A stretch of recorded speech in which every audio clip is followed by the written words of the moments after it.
Alrighty, so moving along with our development process, in step 3, we need to develop the entities for the product and the product category.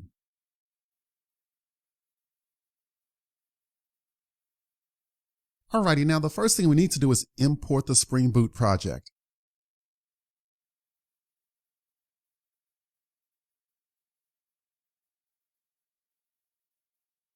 And we simply navigate over to our e-commerce project directory and our O2 backend. And there should be a Spring Boot e-commerce folder. Let's open that one.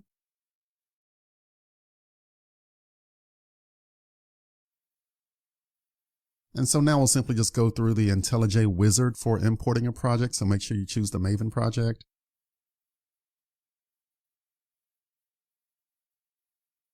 And we'll simply check the box here to help us out in the future to import Maven projects automatically.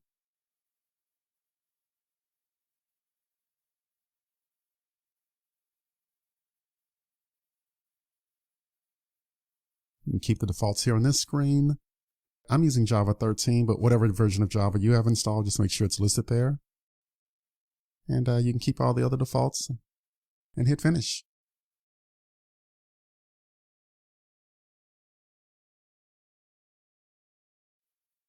Alright, I'll just do a little quick scan here of this project. I'll just move into my source main Java directory. Our e-commerce package.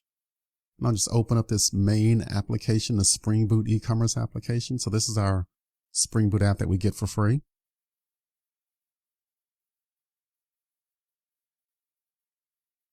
And then I'll take a look at our resources and our application.properties, and it's empty by default. And what I'd like to do is copy over the application.properties file from my starter files. So let's swing over to our file system.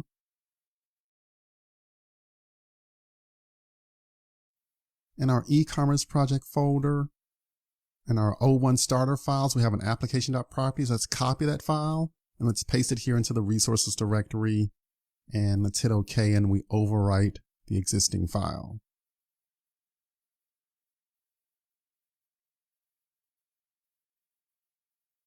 Alrighty, so this is our application.properties that we copied from our starter files. And this is all the standard JDBC Spring Boot connection work. So our driver class name, our URL, username, password, the dialect, and the path that we'll use for our REST API /API. So this is all standard Spring Boot stuff. You should be aware of how this stuff works already.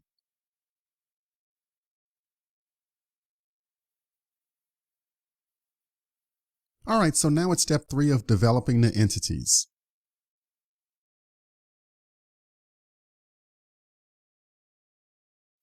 So the first thing I'll do is I'll create a new package called entity.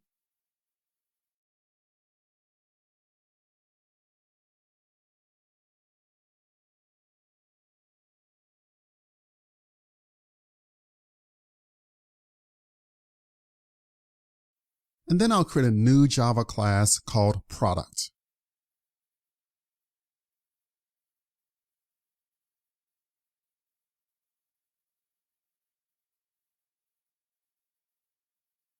Alright, so let me expand my window here and zoom in a bit. So this is going to be our JPA entity. And then we'll set up our JPA annotation for table to map this to our given table product.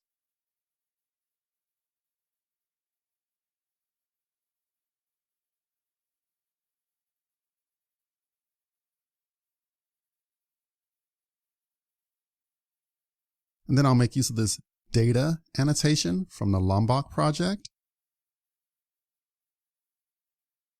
And so remember, this will automatically generate the getter and setter methods for you behind the scenes. It reduces the boilerplate code. So you won't actually see the getter and setter methods in the code, but Lombok will provide the support for you behind the scenes automatically.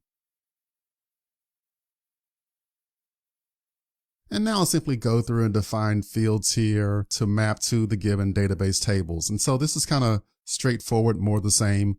I'll be quiet here for a bit and I'll just crank out this code.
Alrighty, so this looks pretty good. So we created all of the fields here for this database table. We still need to do some more work as far as mapping it to the actual columns, but we'll do that in the next video.